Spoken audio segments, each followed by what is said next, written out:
voulais simplement souligner qu'on avait opté pour une conception large.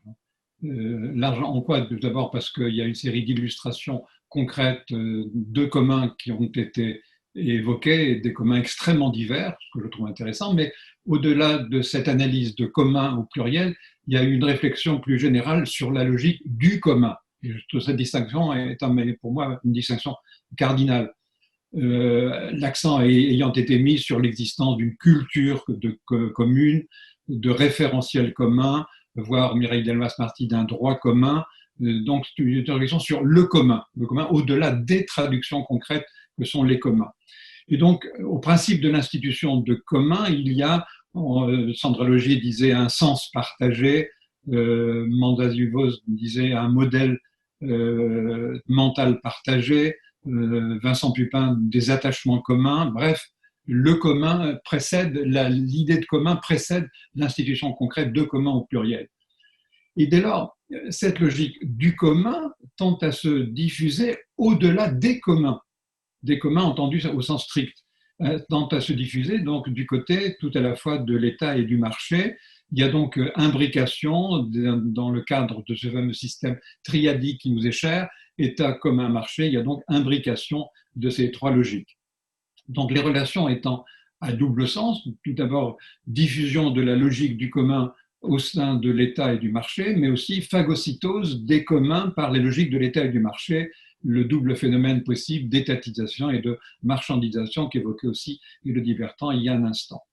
Donc, une dialectique de relations et aussi une dynamique de relations, les équilibres étant sans cesse redéfinis, étant temporaires. Alors, j'en reviens à mon propos, puisque l'État, on vient de le dire, est depuis de longues années un de mes champs d'analyse privilégiés, donc je m'interrogerai sur cette dialectique et sur cette dynamique des relations entre commun et État. Il me semble que le rapport entre État et commun est un rapport que j'appellerais en tension. En tension parce qu'il tourne autour de trois idées forces que je développerai brièvement. La première idée, c'est que l'État tend à être investi par la logique du commun qui infléchit le sens de son institution. Ce sera ma première idée. Ensuite, le constat que la diffusion de la logique du commun pousse à la redéfinition du périmètre étatique, de la place de l'État dans la société. Et enfin, troisième constat, que l'État se présente comme le support, l'instituteur et le régulateur des communs. Trois facettes donc qui sont différentes, mais qui sont indissociables et que j'évoquerai brièvement. Première figure, donc, l'État investi par la logique du commun. Alors, il faut rappeler qu'il y a du commun au principe même de l'institution étatique, si tant est que l'État est l'expression de la puissance collective de la nation, et cette présence du commun se profilant à travers les grandes notions autour desquelles l'État a été construit, l'intérêt général, le service public, le domaine public, ces trois grandes notions exprimant tout à fait cette présence du commun au sein de l'institution étatique. Mais ces notions sont traditionnellement avant tout conçues comme des moyens de légitimation de la puissance étatique, l'expression de la suprématie dont dispose l'État par rapport au corps social. Il me semble donc que la thématique du commun conduit à l'inflexion de cet équilibre. Inflexion de cet équilibre en quoi et comment? Tout d'abord, c'est la remise en cause de ce que j'appellerais la conception top-down de l'intérêt général. Conception qui a été longtemps dominante en France, donnant à l'État le monopole de la définition de l'intérêt général. Or, dans la société actuelle, l'État n'est plus considéré comme détenteur d'un tel monopole sur la définition de l'intérêt général, les acteurs sociaux étant invités à participer à cette définition, la définition de l'intérêt général passant par des processus de participation, le top-down tendant à faire place au bottom-up. Première essai. Et la réactivation de l'idée de bien commun est le corollaire de ça, parce que ça permet d'envisager de manière différente cette notion d'intérêt général et, je dirais, de remettre cette notion d'intérêt général à sa juste place.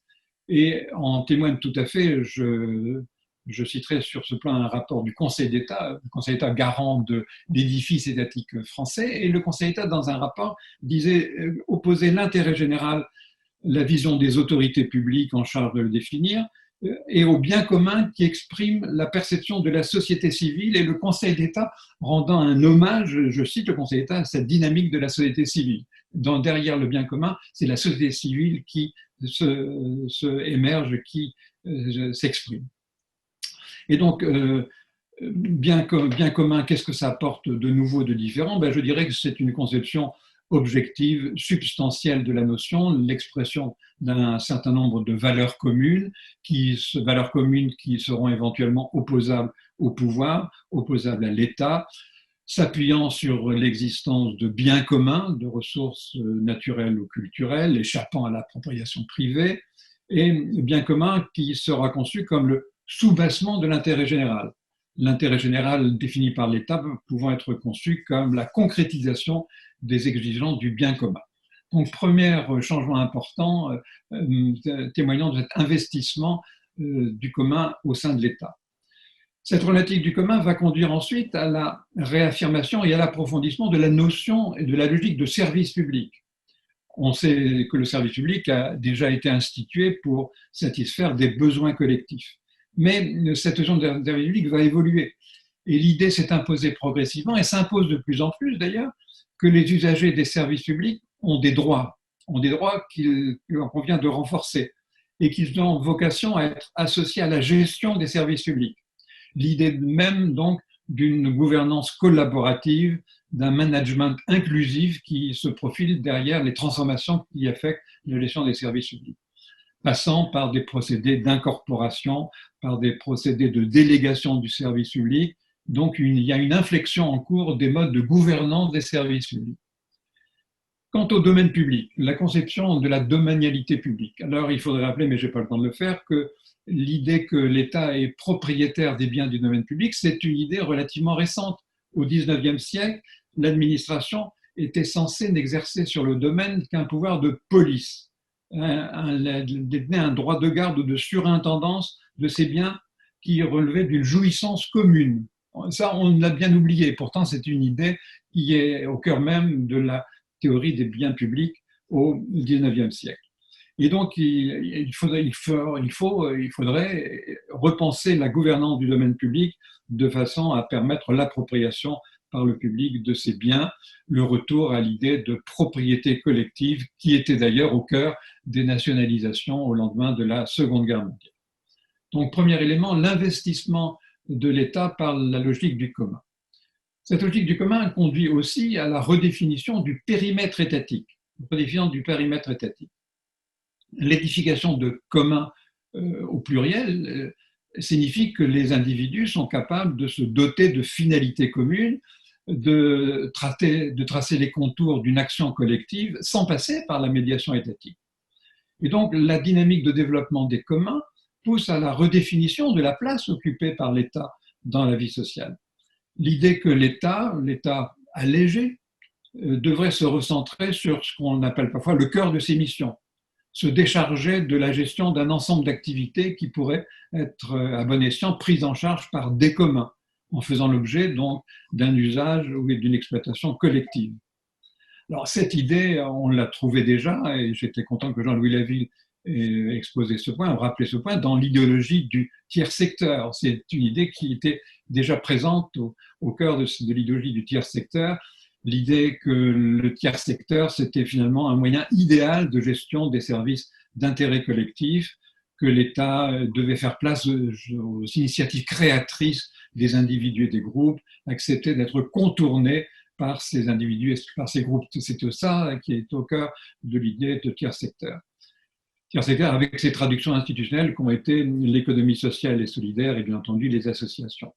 Alors, il me semble que l'essor des communs relève d'une perspective identique de redéfinition du périmètre étatique, passant donc par la réappropriation de la gestion d'un certain nombre d'activités d'intérêt collectif par les individus eux-mêmes. Donc, alors, quelles activités? Il y a évidemment une marge d'indétermination de ces activités, qui est l'activité qui pourrait être exercée à bon escient dans le cadre sous la forme des communs. Les frontières seront donc évidemment mouvantes, en perpétuelle redéfinition entre l'État et les communs. Mais dans tous les cas, redéfinition du périmètre étatique du fait même de ce développement des communs. Dans tous les cas, et ce sera ma troisième idée, il y a quand même des relations nécessaires entre État et commun. Ma troisième idée, c'est que l'État apparaît comme à la fois le support, l'instituteur et le régulateur des communs. Support de commun. Un mot sur la conception de l'État plateforme liée au développement du numérique. Cette logique de l'État plateforme constitue un support tout à fait intéressant et nouveau par rapport à la logique du développement des communs. Parce que l'idée d'État plateforme implique quoi? Implique trois choses. L'idée, les théoriciens d'État plateforme ont mis ça au cœur de leurs analyses, l'idée que l'intelligence et la créativité ce n'est plus l'apanage de l'État. L'intelligence et la créativité sont placées du côté du corps social, de ce qu'ils appellent la multitude, qui est donc porteuse de compétences, de talents, de capacités d'innovation. Deuxième aspect de cet État plateforme, la plateforme qui est un lieu de support permettant de faciliter l'accès aux ressources détenues par l'État. Et ces ressources donc vont être mises à disposition des citoyens, réutilisées librement par eux, fût-ce en vue d'une exploitation collective. Et enfin, parce que la plateformisation conduit l'État à, je cite Colin et Verdier, laisser les citoyens régler eux-mêmes les problèmes qu'ils peuvent régler. Et donc la logique de plateforme aboutit à concevoir l'État comme une plaque tournante qui est chargée de faire circuler l'information en misant sur l'initiative des individus pour assurer son exploitation et sa valorisation. Donc l'État étant invité à favoriser la constitution de communs servant de plateforme aux communs naissants. Donc l'État support des communs. L'État aussi instituteur des communs, dans la mesure où l'État va encourager la création et créer les conditions du développement des communs dans un ensemble de secteurs. Il faut rappeler que l'État joue un rôle essentiel à cet égard. Les communs exerceront leur activité dans le cadre déterminé par l'État. La gouvernance des communs va passer par les formes fixées par le droit étatique, les associations, coopératives, etc. Et le soutien apporté par l'État aux communs, incitant à parler parfois de communs administrés. Stéphanie Léronas avait utilisé cette formule que je trouve excellente, des communs administrés et organisés par l'État. Et enfin, régulateur des communs, parce que l'activité des communs va être supervisée et contrôlée notamment par des autorités de régulation indépendantes. Je parle par exemple l'ARCEP, celui qui dirige l'ARCEP, Sébastien Sariano, disait il faut instituer du commun au cœur de la régulation elle-même. Donc la régulation des télécommunications donnant toute sa place au commun et les communs étant régulés par cette autorité de régulation. Idem en ce qui concerne la commission de régulation de l'énergie. Voilà donc ce que je voulais dire et pour conclure, donc le rapport des communs et de l'État est un rapport ambigu et que j'appellerais à double sens. Double sens pourquoi? D'une part parce que la diffusion de la logique du commun va entraîner toute une série d'inflexions dans le sens de la construction de l'État et dans la dynamique de relation de l'État avec la société. Et d'autre part, parce que le développement des communs s'inscrit dans le cadre fixé par l'État en suivant les formes autorisées par l'État.